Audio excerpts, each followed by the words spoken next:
Hello, this video is going to be about a variety of states and topics. Iran, Iraq, Saudi, Yemen, Israel, US, India, and yeah, that's it. Alright. Not all to the same degree, but you know. So, Iran, obviously there is the US Armada or Task Force Fleet, whatever you want to call it, in the Gulf region, and we've obviously not seen Iran attacking those naval assets that are actually being deployed and attacks are being launched from. And that is due to, well, obviously they don't want to expand the scope of the war, but also it would be much harder to actually hit those targets as opposed to these, stationary military installations and assets on the ground in these Gulf states. And a big thing is that, yes, Iran could attack these U.S. naval vessels. They could fire some cluster munitions and drones. Might be able to use some of those weird little submarines. They could attack them, theoretically. Just saturate the defenses and hit them with a couple of anti-ship missiles. But they aren't, because they don't want to expand the scope of the war. That being said, it does appear that the scope is quite large, considering that, the Iranians are attacking these assets in these Gulf countries, but that's obvious. It's obviously, they have to do that. One, because that's where, a lot of U.S. military power is. Other than there, they have their ships and Europe, really. But what the Iranians are really, saying to the West, and obviously in particular the U.S. and Israel, is that, you guys, the U.S. and Israel, might be our sworn enemy. And, you are an existential threat to our survival. But, and from that, the Gulf states were much closer to, with them. We have friendlier ties to whatever degree, that difference is. But even so, even if we do have, non-hostile relations with these Gulf countries, your assets are still there, America, Israel, and we are going to attack them. We are not going to just let, these, we're not going to let these things go uncontested. And obviously, I feel like they wouldn't be doing this. I feel like they would be attacking the U.S. naval assets and not the Gulf countries if they didn't view it as an existential war. I'm not going to expand on that. Anyway, the Iraq Kirkuk to Banias pipeline, with the Iranians not targeting the U.S. naval assets, with them obviously wanting to put more pressure, on the ground, on land, infrastructure, military assets, whatever. It feels like the scope of this pipeline reconstruction is just so vast that I feel like the West, or the Americans, Israelis, have to be extremely confident that they're going to be able to degrade Iran's military capacity to such a degree that they aren't able to launch, any major attacks on the pipeline at all. And even then, if they were to, wipe out all of Iran's ballistic missile capability or whatever, they're still going to have drones. And if they don't have drones, they're going to have boots on the ground with Semtex, and they're going to be able to attack that pipeline. So I do find that pretty weird. That being said, it might be the case that they are really hoping for some sort of insurgency in the country to preoccupy them and allow this pipeline to be reconstructed or built, but whatever. It's being built by Chevron. Trump was calling the Iraqi leader handsome and strong or some shit. It kind of sounded like he wanted to fuck him. Yeah, there's another new pipeline pipeline expansion, I guess, proposal or confirmed project from the Saudis, and that expansion is going to go to the Red Sea to bypass the Strait of Hormuz. But there is renewed fighting with the Houthis, and Saudis obviously seeing the Houthis as needing to be defeated to progress with this pipeline, I would say, to any measurable degree. And in addition to, actually, I'm going to come back to this next point here, further on to Saudi Arabia. So Yemen, the Houthis have stated their intent to enact a blockade on the Bab el-Mandeb and Saudi ports. And the Western-backed Yemeni government did bomb the capital to prevent some Houthi leaders from returning from Khamenei's funeral a couple days ago. Further from Yemen, going back up north, Israel, obviously they are increasing their settlement expansions. I think it was like 13,000 housing units or something was just approved or something like that. 1,300, 1,250, yeah, something like that. Anyway, lots of money. And they're also putting up permanent defenses in permanent defensive positions in southern Lebanon. And obviously with these things going on, there is an increased likelihood of annexation of parts of Gaza, parts of Syria, and of Lebanon. And the threat, I think, of annexation by Israel of Lebanese territory is, it's going to happen. Essentially, the leader of Lebanon, what's his name? Aoun, A-O-U-N or something like that. I don't know. Can't really remember. But anyway, Israeli normalization, and they want to permanently end any hostilities between Lebanon and Israel. So basically, he's just saying, all right, we give up. We're so ineffectual, and Hezbollah is the only organization group that has ever put up any sort of resistance to Israel. And so we the Lebanese central government, we've whatever that means, has, I guess, nominally said that we oppose Israeli military action against us and blah blah blah, but now we're just going to throw up our hands and say, you know what, fuck us, we're going to go fuck ourselves, and Israel, you can do whatever you want with our country. It's fucking ridiculous. What's another I here? India. So the CJP increase in protests for education reform ongoing, and it's been met by state violence. And in Kashmir, there was massive flooding, like a lot of places, Chile and China, lots of places. And there was an attack on a police party or something like that, apparently by TRF, the Resistance Front. Very simple name, isn't it? It's not like the Kashmiri Front for the Liberation or fucking whatever. The Resistance Front.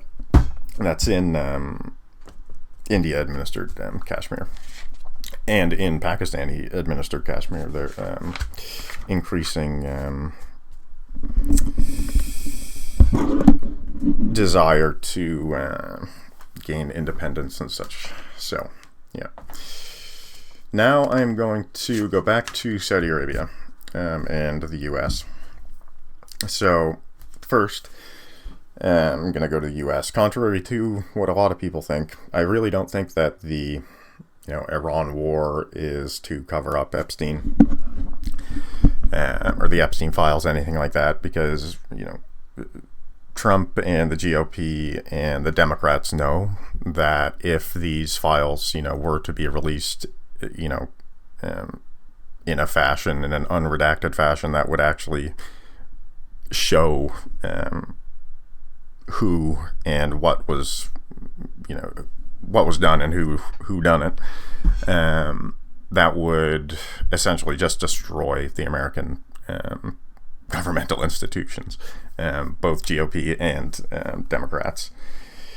And, they have at least, like, even if the GOP felt that it would be only damaging to them, they still know that they have, until, they have a long time until the next presidential election, and they're going to be trying their hardest to rig and, just fuck with as much as they can to, facilitate future governments that will never release those files. But even if they do, they feel like they're going to try and get enough done to, cement whatever part of their legacy, however bad it is. They don't care about good or bad, they care about greatness. They think Hitler was a great man. Yes, he was a bad man, but he was great, and that's all they fucking think about. He did great things, but terrible things, yes, but great, wasn't it? Yeah, but it was great. Fucking crazy ass motherfuckers. But yeah, I feel like the Iran war is, if anything, like, not that it necessarily is this, I'm saying, but if anything, it's just a cover-up for expansion of Israel and, these other acts of foreign interference by the U.S., like in Venezuela, Cuba, etc.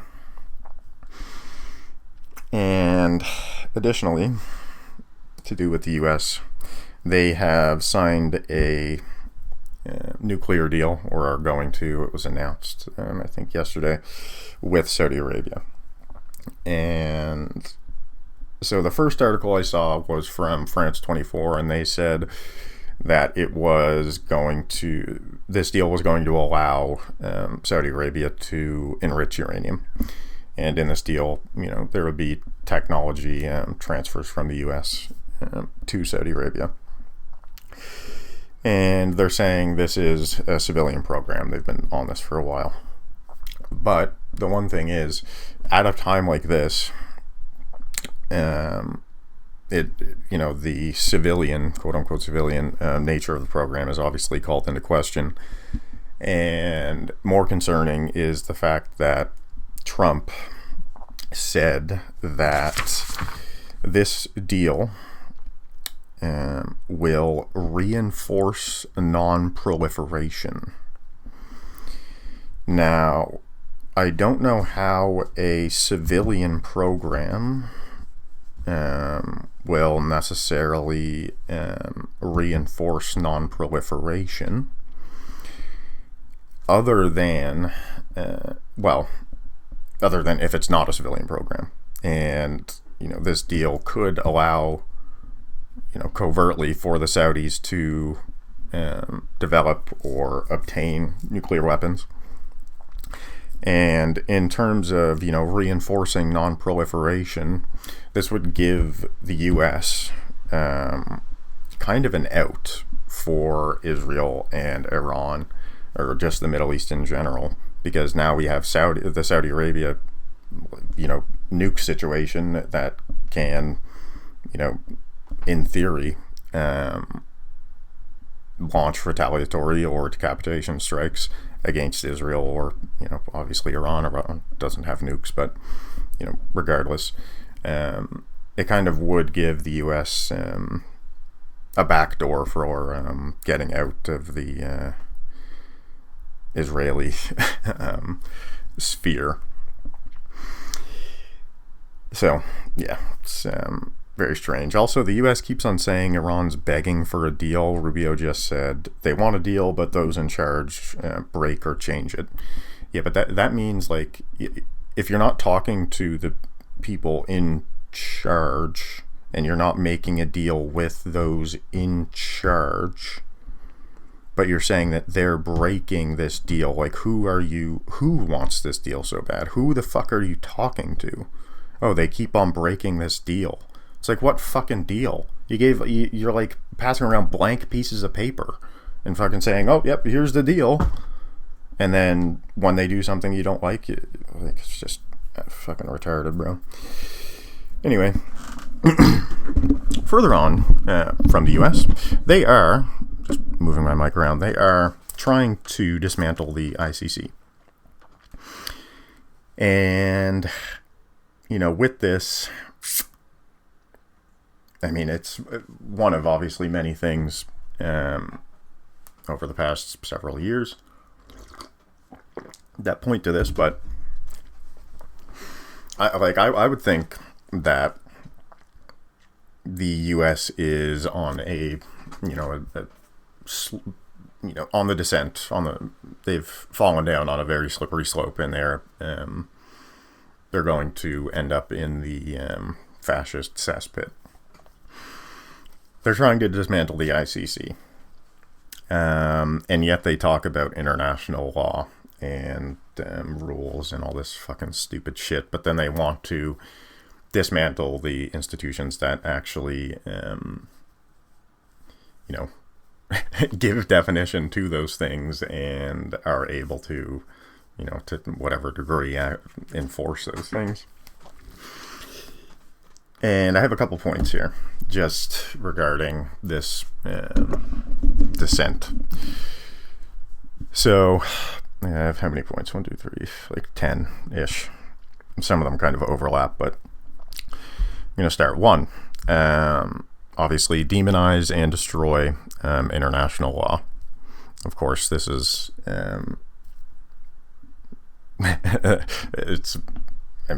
their go-to. It's a go-to for fascists. The Italians and the Nazis had very similar notions.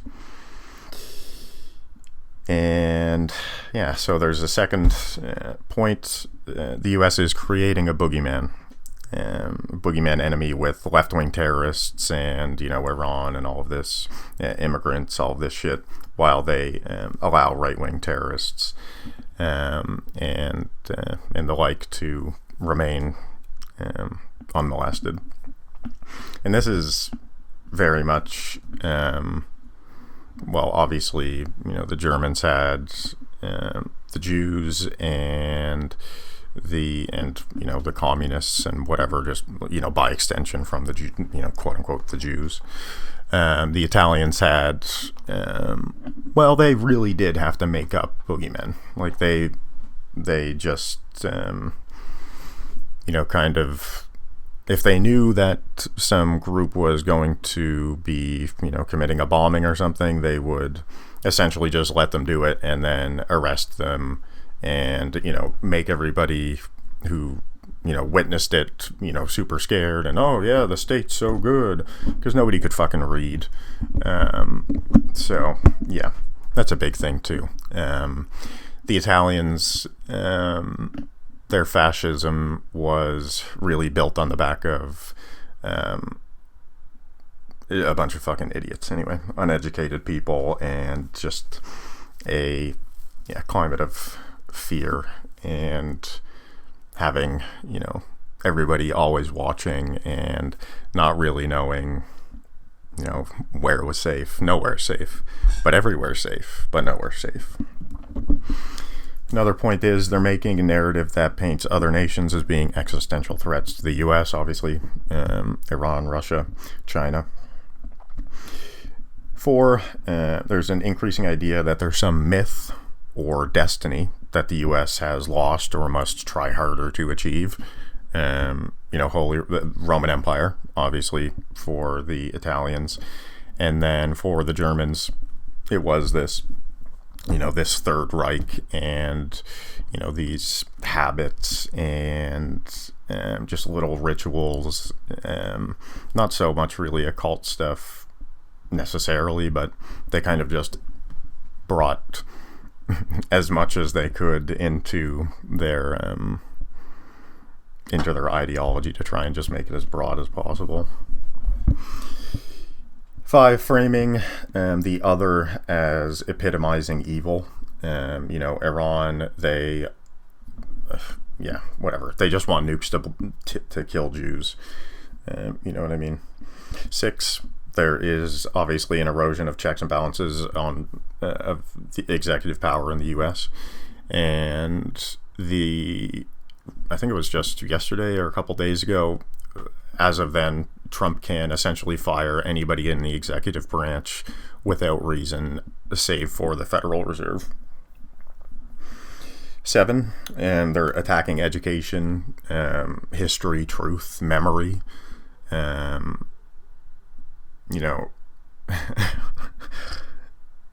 There's too much to go into there, but I mean,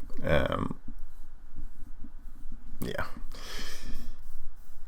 I mean, everything slavery, Red Scare, fucking Saddam Hussein. They're probably still saying that Saddam Hussein had fucking weapons of mass destruction. 8, they're using the idea of a civilizational struggle, against this existential threat. And by extension, I guess this is kind of an extension on the idea that there's some sort of myth or destiny that the U.S. Has to try to achieve. And, these other actors, these enemies are, specifically trying to prevent the United States from achieving this destiny that they've imagined. 9, obviously a militarizing society, militarizing police force, and other security organizations and institutions. And 10, weaponizing the state against opponents and the other, obviously, ICE, immigrants, and, Cuba, Venezuela, whatever. Yeah, I don't know. Shit's just fucked up, and I feel like, some people are saying, since 2023 anyway, at least, that the West has kind of gone mask off. But I don't really think they have. They've never worn a mask, right? Like, to see all of this as being somehow like the result of these people's egos and it's just the fault of Netanyahu, it's just the fault of Keir Starmer gone, it's just the fault of Trump, blah blah blah.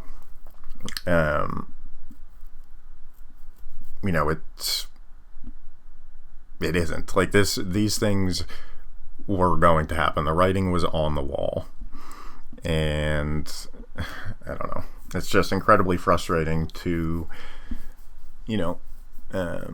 read all of this stuff and have conversations and whatever, and, have people still somehow being like almost defensive, or just being like, oh yeah, well, Iran shouldn't have done this, blah blah blah blah, but now they're attacking ships, and now the blah blah blah. It's like, okay, but they never had nukes. They were never going to try to, they don't want to kill all the Jews. There's tens of thousands of Jews in Iran, and if they wanted a nuke to fucking take out Israel, they would have nukes. It's just very strange. If they wanted, they could build dirty bombs. I mean, it's 2026.